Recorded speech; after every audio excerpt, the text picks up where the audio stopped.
Italia, 1947. Han pasado 2 años desde que terminó la guerra. La pobreza asola la mayor parte del país, convirtiéndolo así en un terreno fértil para el comunismo, que promete una solución para los males económicos y las injusticias.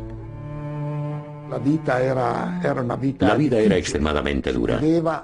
Debíamos soportar las continuas tensiones políticas y además teníamos la sensación de que había que apretarse el cinturón. Estábamos hambrientos, siempre estábamos hambrientos.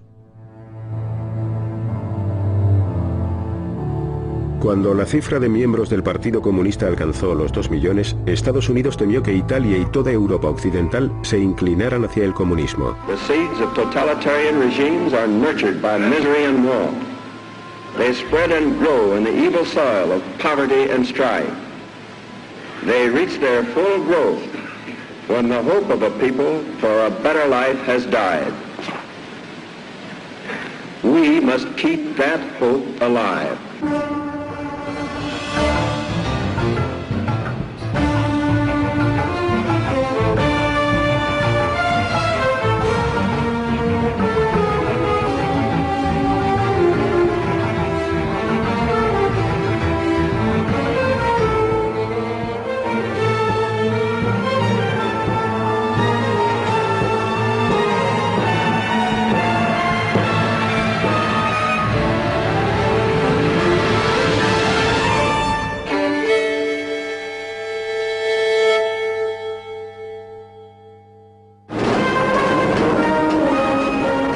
Día de la liberación en Moscú, 1947.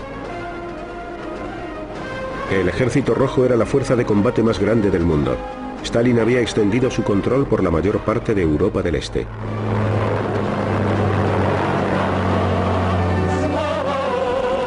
La Unión Soviética ofrecía un modelo alternativo de sociedad. La propiedad pública y una economía centralizada frente a la fe occidental en una economía mixta y en el libre comercio.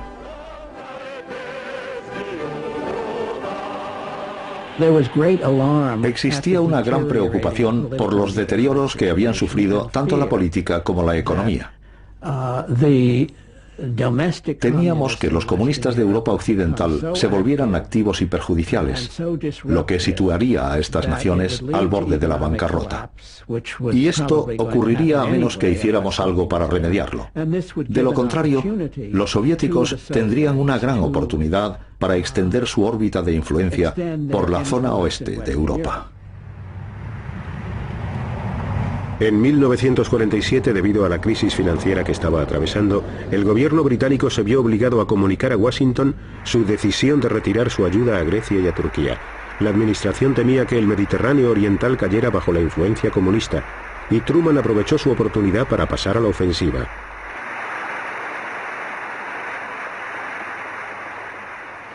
The free peoples of the world look to us for support in maintaining their freedoms. If we falter in our leadership, we may endanger the peace of the world, and we shall surely endanger the welfare of this nation. Yo le estaba escuchando desde la galería y me quedé admirado porque el Congreso prestaba toda su atención a las palabras del presidente. En esta ocasión todos los que se encontraban en la sala se dieron cuenta de que estaban ante uno de los acontecimientos más importantes de la historia. I therefore ask the Congress to provide authority for assistance to Greece and Turkey in the amount of $400 million for the period ending June 30th, 1948. Por primera vez, Truman presentó la lucha como si fuera un combate entre la libertad y la tiranía, entre Occidente y el comunismo. Truman tenía que convencer al Congreso, que muy a menudo se mostraba aislacionista, de que había que actuar. El anticomunismo de la doctrina Truman lo consiguió. El discurso de Truman reflejó claramente el propio carácter del presidente. Le gustaba verlo todo muy claro y sus respuestas eran casi siempre breves y concisas. Tras una guerra de 5 años y medio de duración para derrotar al fascismo, Europa estaba en bancarrota. La industria había quedado reducida a un montón de ruinas, y de los edificios solo quedaban los escombros. El pueblo luchaba para sobrevivir.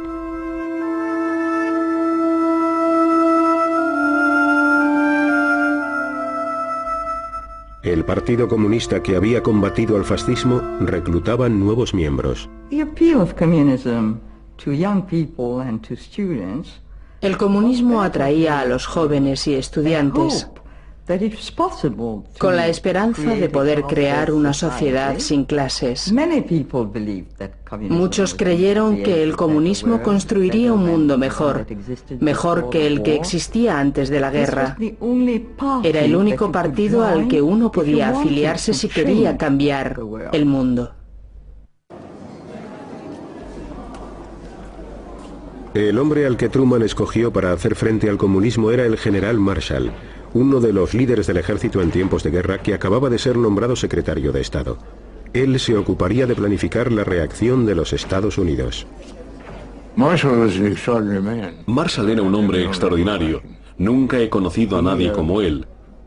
En muchos aspectos era una persona austera, casi inaccesible.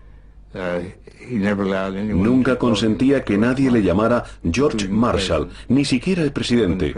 Cuando el presidente le preguntó si debía hacerlo, él le respondió: no, General Marshall estará bien. Emanaba carácter y autoridad.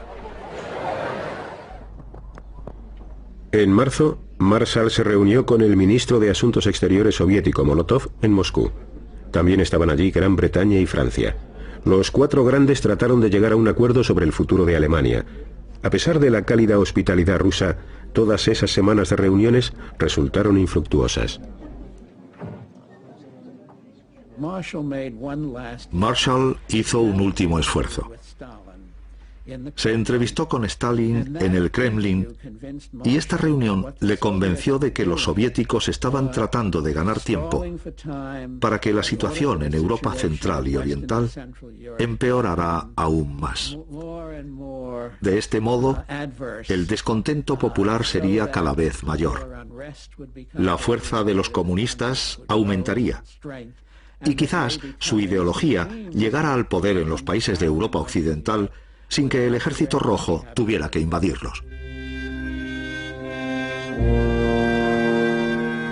Entre todos los problemas que tenía Europa, había uno de especial importancia: el futuro de una Alemania derrotada. Stalin quería que siguiera estando sometida porque le preocupaba que, de lo contrario, un día se recuperara y volviera a poner en peligro a la Unión Soviética.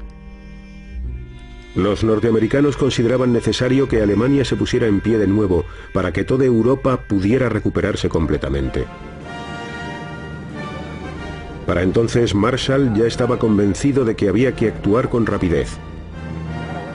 A su regreso de Moscú dio instrucciones al Departamento de Estado para que comenzaran a aportar ideas con el fin de elaborar un plan para rescatar Europa. Pero para ello se necesitarían miles de millones de dólares. ¿Aprobaría el Congreso estos enormes costes? The whole situation is critical in the extreme. We happen to be, very fortunately for ourselves, the strongest nation in the world today, certainly economically. La urgencia era tal que Marshall aceleró los preparativos de su plan. Y lo hizo público en una ceremonia de entrega de premios en la Universidad de Harvard. Las cámaras no estaban presentes. Marshall propuso que la ayuda a Europa se llevara a cabo a una enorme escala e invitó a los europeos a responder a su propuesta. Ernest Bevin, secretario de Asuntos Exteriores británico, se dio cuenta inmediatamente de la importancia del discurso de Marshall. De hecho, él siempre había deseado que los norteamericanos tomaran parte en la reconstrucción de Europa. Cuando Marshall pronunció su gran discurso en Harvard, Bevin lo escuchó atentamente y junto con los franceses le dio la bienvenida. Partiendo de esta base, elaboraron lo que más tarde se convertiría en el Programa de Recuperación Europea, que lograría levantar nuevamente a la Europa Occidental. La economía soviética también necesitaba inversiones desesperadamente para recuperarse de los estragos ocasionados por 4 años de guerra en territorio ruso. En teoría, el plan Marshall estaba abierto tanto al este como al oeste, pero ¿participaría Stalin en él? Stalin siempre desconfiaba, y desde sus orígenes, el plan no le entusiasmó mucho. Dijo, solo tenéis que fijaros. La situación ahora es bastante diferente de cuando los americanos se comprometieron a ayudarnos durante la guerra. Además, ellos han puesto en práctica la doctrina Truman. En realidad no quieren ayudarnos. Solo quieren arrancar a las democracias populares de nuestra esfera de influencia para conquistarlas, infiltrarse en ellas y sacarlas de la Unión Soviética. En París se celebró una conferencia de ministros de Asuntos Exteriores para comenzar a formular la respuesta europea al Plan Marshall. A pesar del recelo de Stalin, Molotov y una numerosa delegación soviética se sentaron a la mesa de conferencias. Molotov escuchó todos los informes y propuestas, aunque él tenía muy claro que la ayuda se prestaría bajo ciertas condiciones. Durante la Guerra Fría ambas partes recurrieron a los espías, y en este punto crítico, los espías de Londres proporcionaron a sus directores soviéticos un documento tras otro. Docenas.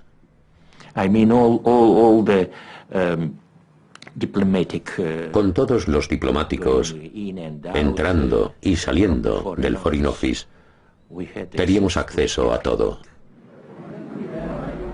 Después de 6 días de reunión en París, los servicios de inteligencia soviéticos proporcionaron a Stalin nueva información sobre el Plan Marshall. Nuestro servicio de inteligencia estaba al corriente de todo.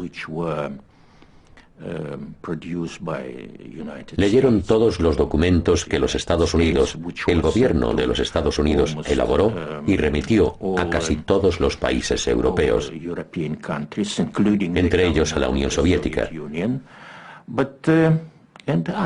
pero también muchos otros que no enviaron a nuestro país.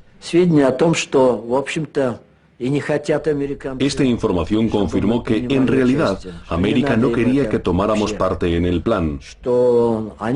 Solo hacían ademán de desearlo para no asustar a quienes ya estaban tratando con ellos sin previo aviso. Stalin le dijo a Molotov que pusiera fin a las negociaciones. Cuando Molotov abandonó París, acusó a Occidente de tratar de dividir Europa en 2 bandos hostiles. En realidad nunca pensamos que los soviéticos pudieran tomar parte en el Plan Marshall. Pero era un paso aconsejable persuadir al mundo de que estábamos siendo realmente altruistas, de que no era básicamente una maniobra anticomunista y antisoviética. Y si milagrosamente los mismos soviéticos o alguno de sus países satélites hubiera accedido, les hubiéramos dado la bienvenida, pero nunca pensamos que eso fuera a suceder realmente. En Praga, los checoslovacos discutían si debían unirse al plan o no. En el gobierno elegido democráticamente, una tercera parte de los ministros eran comunistas. Las reacciones ante esta propuesta fueron muy positivas, incluso por parte de los ministros del gobierno checoslovaco, que aceptaron participar en la conferencia de París. Y eso significaba que irían a preparar el Plan Marshall. La decisión del gobierno checoslovaco fue unánime.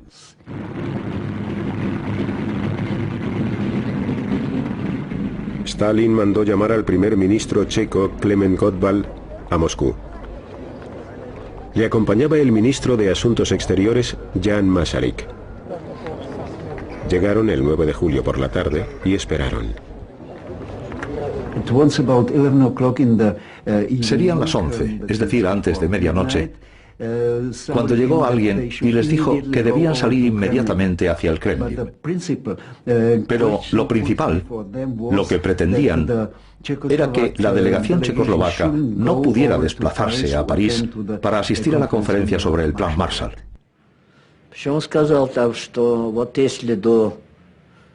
Stalin dijo, si el día 11 de julio a las 4 de la mañana no les habéis comunicado que no asistiréis a la reunión, Preparaos porque esto repercutirá gravemente en nuestras relaciones con vuestro país. Stalin fue bastante claro y contundente y les dio un ultimátum. Nuestra delegación tenía 4 horas para comunicarle su decisión. Al final, el mismo gobierno que había aceptado por unanimidad acudir a la conferencia de París renunció a asistir. En lo referente al Plan Marshall no había discusión alguna. Solo existía una orden y estaba muy clara. Tenéis que hacerlo y si no lo hacéis, no sois nuestros amigos. Estáis traicionando a la Unión Soviética, etcétera, etcétera. Estaba todo muy claro. Cuando la delegación checa abandonó Moscú, Gottwald leyó unas declaraciones preparadas. Apenas podía ocultar su disconformidad.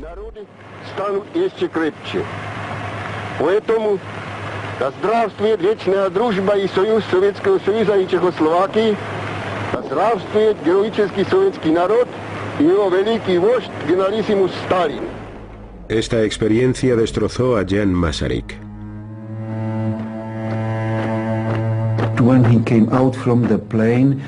Cuando bajó del avión, dijo claramente: fui a Moscú como ministro de un Estado libre y regreso siendo el esclavo de Stalin. En septiembre de 1947, 16 naciones europeas firmaron su adhesión al Plan Marshall y solicitaron $20 millones en concepto de ayuda. La Alianza Occidental comenzó a tomar forma. Se estaban dibujando las líneas de batalla de la Guerra Fría. Nuestro propósito estaba basado fundamentalmente en la compasión y en la buena voluntad. Sabíamos que nuestros antiguos aliados necesitaban la ayuda de los Estados Unidos. En la Unión Soviética, la política del Plan Marshall se veía como un intento de los americanos de imponer su influencia en los países que recibieran las ayudas del Plan Marshall.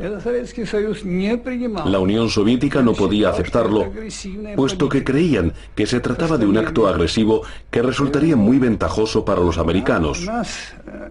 Por eso, en nuestro país jamás se aceptó el Plan Marshall.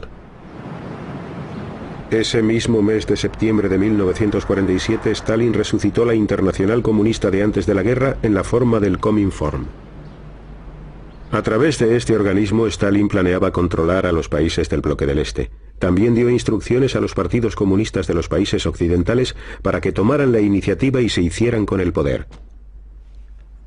Para la propaganda norteamericana, el Cominform representaba una siniestra y oscura conspiración del mal. Pero la asociación económica, el Comecon, ofreció ayuda rusa a los países del bloque del Este y comenzó enviando trigo a Checoslovaquia tras una mala cosecha.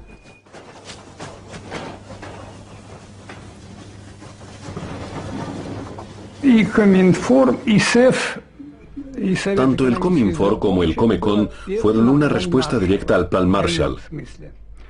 Por una parte, el Cominform seguiría la línea política e ideológica que la Unión Soviética quería adoptar en los países socialistas. Por otra parte, el objetivo del Comecon era proporcionar asistencia económica a esas naciones para evitar que fueran arrancadas de su órbita de influencia. Febrero de 1948. Los comunistas suben al poder en Checoslovaquia. Las milicias de trabajadores participan en la marcha. Todos los que no son comunistas son detenidos. Los comités de acción asumen el control de la policía y de los sindicatos. El presidente Benes capitula. La bandera roja ondea en el centro de Praga. En solo 5 días los comunistas se hicieron con el gobierno de Checoslovaquia e impusieron a sus habitantes las normas de Stalin. Dos semanas más tarde, Jan Masaryk encontró la muerte al caer desde la ventana de su apartamento en Praga. Aún se plantean 2 controvertidas hipótesis sobre este hecho. ¿Perdió toda esperanza y saltó? ¿O le empujaron? Masaryk era hijo de Tomás Masaryk, fundador del Estado checo. Su funeral simbolizó el final de una Checoslovaquia libre. Tras la muerte del ministro, unas 10.000 personas fueron a decirle adiós, a darle su último adiós. Lloraban y le llevaban flores. Pero la impresión generalizada era que estaban ante el final. Por desgracia, todos lo sentimos así. El ascenso al poder de los comunistas en Praga conmocionó a Washington. Allí todavía se estaba discutiendo el caso de la ayuda propuesta por Marshall ante un congreso aislacionista. The Soviet Union and its agents have destroyed the independence and democratic character of a whole series of nations in Eastern and Central Europe. It is this ruthless course of action and the clear design to extend it to the remaining free nations of Europe that have brought about the critical situation in Europe today. Esta situación crítica llegó en el momento en que las cámaras del Congreso estaban considerando finalmente la legislación. Entonces se produjo el golpe en Checoslovaquia y fue la gota que colmó el vaso. Porque incluso los aislacionistas, o al menos la mayoría, comprobaron que con su ascenso al poder en Checoslovaquia, los rusos estaban avanzando hacia el oeste. Era muy importante aprobar la legislación. El 3 de abril de 1948 el Congreso concedió 5.000 millones de dólares para las ayudas Marshall, unos 157.000 millones de pesetas. El Plan Marshall nació de la necesidad de alimentar a los hambrientos y de evitar que el comunismo se extendiera por toda Europa. El 20% de las ayudas eran préstamos y el 80% subvenciones. Los primeros envíos consistían en alimentos y fertilizantes. Después llegaron las máquinas para mejorar los resultados de la agricultura. En los 4 años que duró el Plan Marshall, otorgó 13.500 millones de dólares, más de 2 billones de pesetas, repartidos entre 16 países. Pocas personas de aquella agencia habían entregado alguna vez más dinero que en esta ocasión desde que existía el gobierno de los Estados Unidos.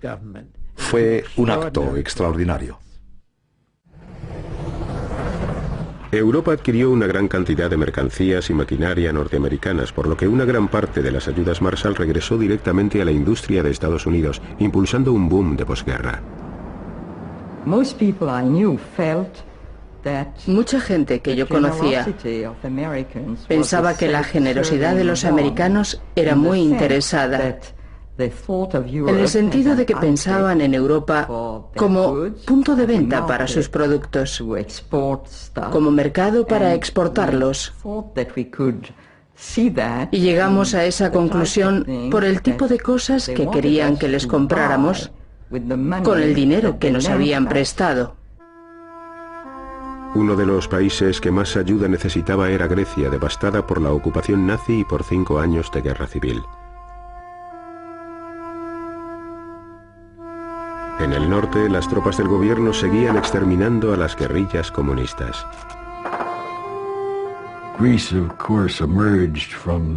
Lógicamente, Grecia emergió de la guerra en un estado terrible. Es muy probable que, como represalia, en sus ataques, los nazis prendieran fuego a unos 2.000 pueblos de este país. Y a las consecuencias de esta guerra civil, había que añadir que el entramado social estaba terriblemente desgarrado. Durante los 4 años que duró el Plan Marshall, Grecia recibió casi 700 millones de dólares en asistencia económica. Muchos jóvenes norteamericanos tuvieron que ocupar puestos de gran responsabilidad. Yo era el miembro más joven de la misión del Plan Marshall en Grecia. Llegué allí a la edad de 23 años. Y para mi sorpresa, a los 24, ya tenía a mi cargo el programa de importaciones para Grecia. Los proyectos que emprendíamos eran siempre a escala mundial y tocaban a todos y cada uno de los sectores de la economía. Se podría decir que América abasteció de combustible, vistió y alimentó a la nación griega. Los estrategas del Plan Marshall llegaron a los pueblos situados en las colinas del norte de Grecia que salían de la guerra civil con un plan para hacer frente a las necesidades locales. Durante la Segunda Guerra Mundial y durante la Guerra Civil quedó destruido un elemento primordial: los animales de tiro de las granjas. Una de las decisiones que se tomaron fue importar algo a lo que nosotros estábamos acostumbrados, la mula de Missouri. Y la mula de Missouri no solo tiene mal genio, además es grande.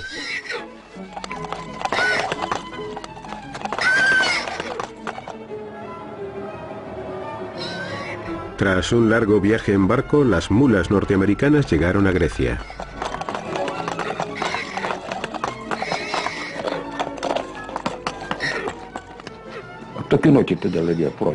Las autoridades del pueblo nos informaron sobre las mulas. Bajamos hasta la cooperativa, que estaba en Shanti, y allí nos dieron las mulas. Los agricultores lo echaron a suertes. Había que coger un pedazo de papel en el que estaba escrito el número de la mula. Entonces el capataz miraba el papel y te daba la mula que correspondía a tu número y te decía, cógela.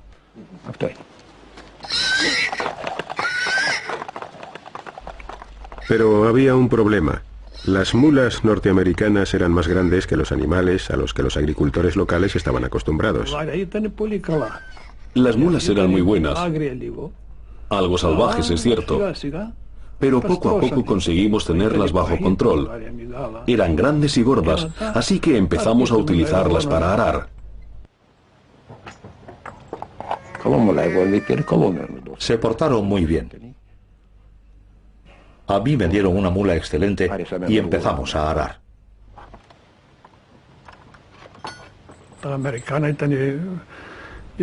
Las mulas americanas eran mejores.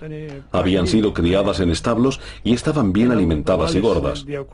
Podían cargar con más de 200 kilos. Nuestras mulas locales eran pequeñas. Les estamos muy agradecidos. No podía ser de otra manera puesto que no teníamos de nada. Larga vida a América. La Europa industrial se enfrentaba a otros problemas. Francia, 1947. Los trabajadores de la fábrica Renault cerca de París se declaran en huelga. Cuando los ministros comunistas les respaldaron, fueron expulsados del gobierno. A estos acontecimientos siguieron unos meses de graves trastornos. Las huelgas comenzaron a multiplicarse. Al final, 3 millones de trabajadores se echaron a la calle. Simpatizábamos mucho con los trabajadores que hacían huelga, porque en nuestra opinión estaban muy mal pagados y el gobierno no haría nada por ellos si ellos no presionaban al gobierno. Los ministros temían que se desencadenara una guerra civil. Los Estados Unidos dejaron muy claro que la industria francesa no recibiría más ayudas Marshall hasta que no tuviera a los comunistas bajo control.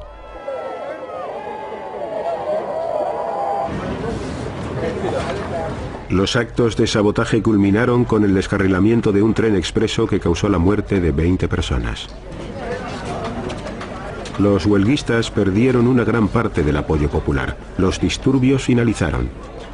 La Cuarta República Francesa volvió a recibir las ayudas estadounidenses. Esta vez fueron 2.700 millones de dólares.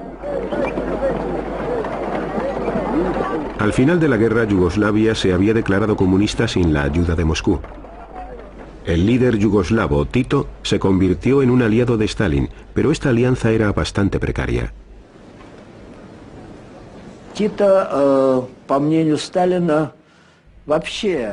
En opinión de Stalin, Tito estaba adquiriendo una posición cada vez más independiente en varios campos, entre los que se encontraban los asuntos internacionales.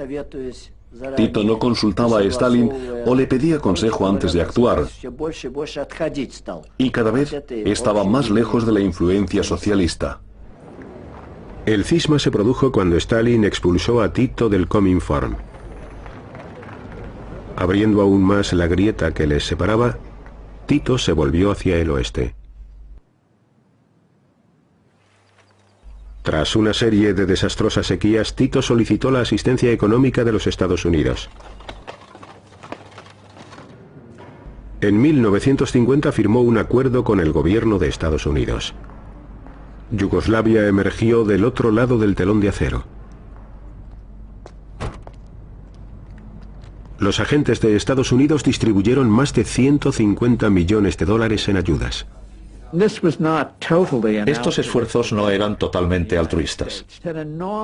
A Estados Unidos le interesaba enormemente que el Plan Marshall tuviera éxito.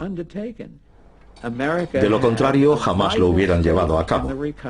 Para ellos era vital que Europa Occidental se recuperara. Dejar que el viejo continente se viniera abajo nos hubiera costado más de lo que gastamos en el Plan Marshall. Lo estábamos haciendo bien, haciendo el bien. Pero además de hacer el bien, Washington preparaba otras tácticas. En el año 1948, en Italia, el Partido Comunista dirigido por Togliatti dominaba el Frente Popular de ideología izquierdista. El gobierno estaba en manos de los cristianodemócratas. En abril, las primeras elecciones generales desde la guerra despertaron las expectativas de una victoria comunista en las urnas. Yo esperaba que el Frente Popular, en el que estaban reunidos todos los partidos de la izquierda, ganara las elecciones. Estos partidos tuvieron que unirse para contrarrestar a los cristianodemócratas y a las fuerzas de la derecha. Algunos italianos temían una victoria comunista. Estas elecciones podrían haber sido críticas porque, dependiendo del resultado, situarían a Italia en un extremo del mundo o en el otro. En primer lugar, creo que hubiera sido una tragedia para Italia, para Europa, para el Mediterráneo, y que hubiera representado un grave contratiempo para los Estados Unidos. En los Estados Unidos se orquestó una campaña para persuadir a los italoamericanos de que escribieran a sus familiares pidiéndoles que no votaran a los comunistas. Se enviaron unos 10 millones de cartas. Querida prima María, ¿has pensado lo que significaría una victoria comunista para Italia? Sería terrible. Italia sería gobernada directamente desde el Kremlin. Mira lo que pasó en Checoslovaquia. Tienes que darte cuenta de lo seria que es la situación. Deberías leer lo que dicen los periódicos aquí. Escúchanos. Te ruego que no votes a los comunistas en estas elecciones. Tu primo Luigi. Fue una iniciativa muy inteligente porque así llegó directamente a las familias.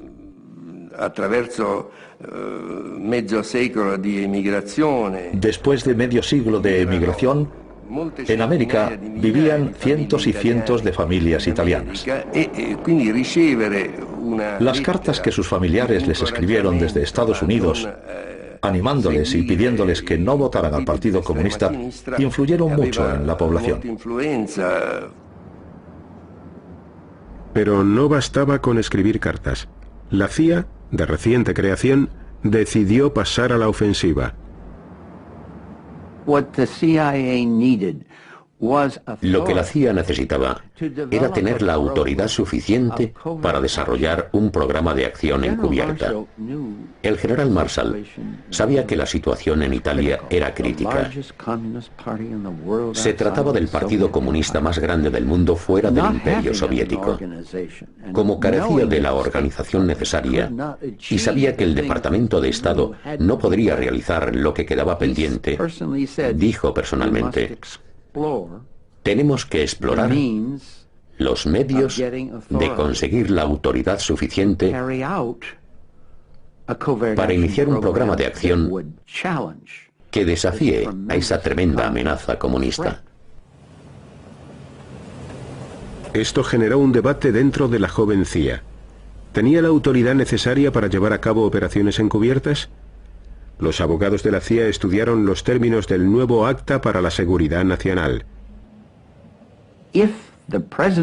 Si el presidente del Consejo Nacional de Seguridad, el director del Consejo Nacional de Seguridad, es el presidente de los Estados Unidos y dirige específicamente la CIA, que está en manos de Helen Cotter, para llevar a cabo operaciones que ayudarán a los partidos democráticos, y si el Congreso, que ha sido nombrado, otorga el dinero necesario para respaldar un proyecto, esto nos proporciona la autoridad que necesitamos. Y así fue como nos dieron luz verde.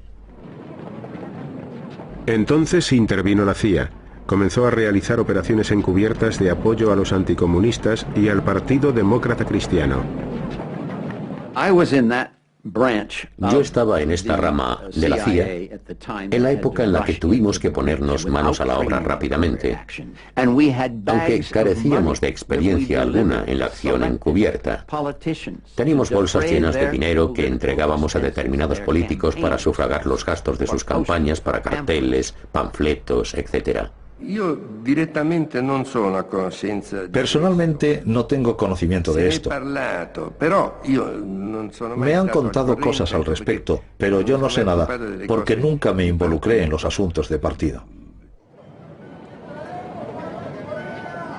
También la Iglesia orquestó una poderosa campaña contra el comunismo. Al Papa Pío XII le preocupaba el Partido Comunista, y no tanto su actitud política como su doctrina.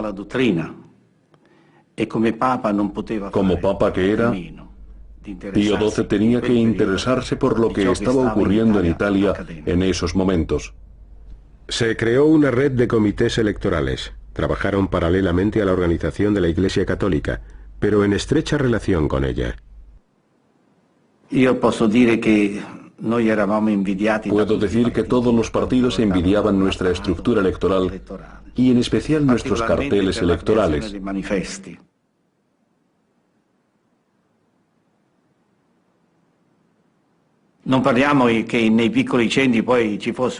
En las zonas rurales no había cines. Era algo impensable en aquella época. Así que tuvimos una idea. Enviamos algunos camiones a ciudades y pueblos para que proyectaran películas por la noche. Eran películas de campañas electorales y todo el mundo salía corriendo a la plaza donde realizábamos la proyección para verlas. Acudía muchísima gente.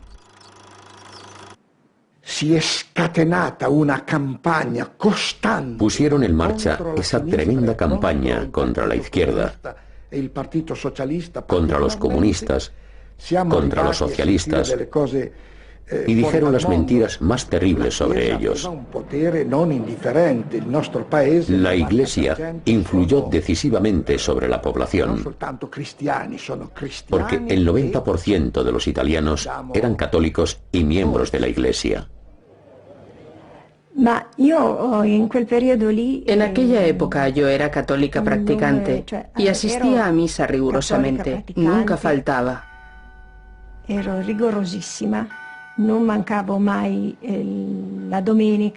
Un domingo fui a la iglesia. El sacerdote estaba predicando desde el púlpito y dijo una frase que me dejó una profunda huella en ese momento. Aún la recuerdo. Dijo que la guerra contra los comunistas era una guerra santa. El Papa Pío XII y la Iglesia Católica habían apoyado a los fascistas durante las décadas que estos permanecieron en el gobierno. Pero el Vaticano se oponía totalmente al comunismo. Pocos días antes de las elecciones, Pío XII excomulgó a muchos miembros del Partido Comunista.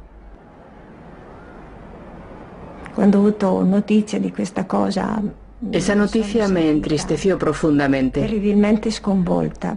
Para empezar, sucedía que en aquellos momentos yo estaba prometida a mi novio. Nos íbamos a casar al año siguiente y eso significaba que no podríamos hacerlo por la iglesia. el Papa Pío XII, El Papa Pacelli, Pío XII, ufficialmente come pontefice, nos excomulgó a los comunistas i comunisti y a los amigos de los comunistas. Como no podía casarme en la iglesia, tampoco podía llevar un vestido blanco, ni tener todas esas flores y los músicos. Mi tío, que había sido como un padre para mí desde que era una niña, ni siquiera podría llevarme al altar. Por no mencionar que como católica, creía que mi matrimonio tenía que ser bendecido por el sacerdote, representante de Cristo sobre la tierra. Esas eran mis creencias. Ya saben que Pío XII en uno de sus discursos dijo: o se está con Cristo o se está contra él. Y el Partido Comunista estaba contra Cristo. Eran claramente ateos. Así que era deber del Papa y de la Iglesia proteger a su pueblo.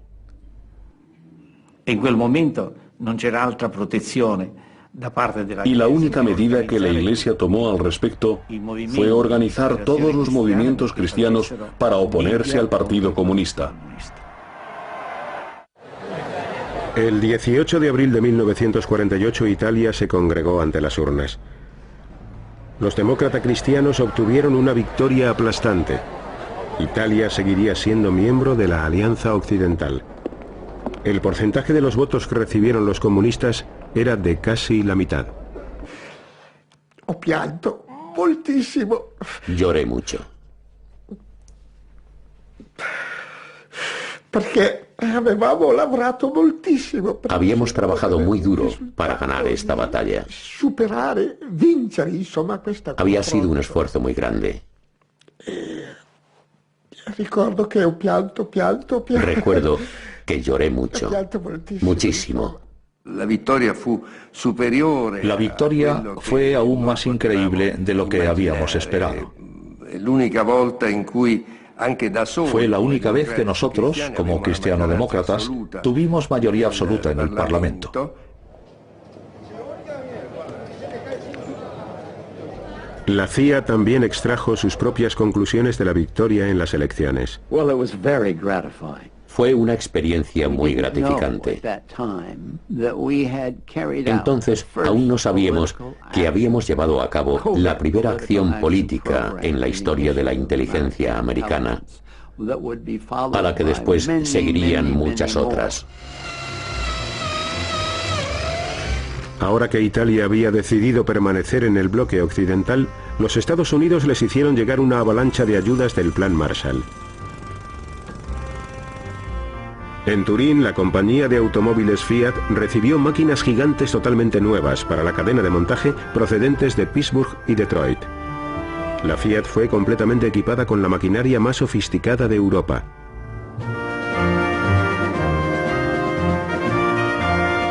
La recuperación de la Fiat impulsaría el resurgimiento de la industria italiana. En Europa y en Italia especialmente, teníamos la impresión de que América era una nación todopoderosa. Tenían el 50% del PNB mundial, poseían la tecnología más moderna, habían acabado con el sistema nazi. Y no podías decir que lo esperaras, simplemente te mostrabas gratamente sorprendido al ver la generosidad de su política exterior. Y en esos momentos la expresión de su citada generosidad fue el Plan Marshall. El Plan Marshall también demostró el deseo de los Estados Unidos de salvaguardar el futuro de Europa. El mensaje era el siguiente: modernizad vuestras economías y podréis ser como nosotros. Los americanos estaban intentando imponer las ideas americanas y la organización americana en Europa. Existía la creencia de que, dado que había que reconstruir las industrias europeas, si queríamos que Europa fuera otra vez competitiva en el mundo económico, tendría que imitar los métodos de producción americanos y también los de gestión, etc. Y muchos hombres de negocios europeos estaban ansiosos por hacerlo. En En aquellos años, y me refiero a los que siguieron inmediatamente a los de la posguerra, toda Europa estaba en una época de recesión. Por ello, en primer lugar nos ayudaron a salir de ella e impulsaron nuestra economía. Pero ese solo fue el primer paso. El segundo paso consistió en reunir a la comunidad europea en su totalidad. Nos llevaron hacia la OTAN e iniciaron un acercamiento entre todos los países europeos y también potenciaron el acercamiento a los Estados Unidos. El Plan Marshall se había propuesto construir una sociedad de consumo en Europa. Los Estados Unidos querían un bloque occidental donde se practicara la libre empresa, un conjunto de países pacíficos, unidos y ligados al comercio y al capital norteamericanos. La Unión Soviética se vio obligada a construir su propio bloque rival. La población de los países socialistas pasaría 40 años observando al bloque occidental con sorpresa y admiración.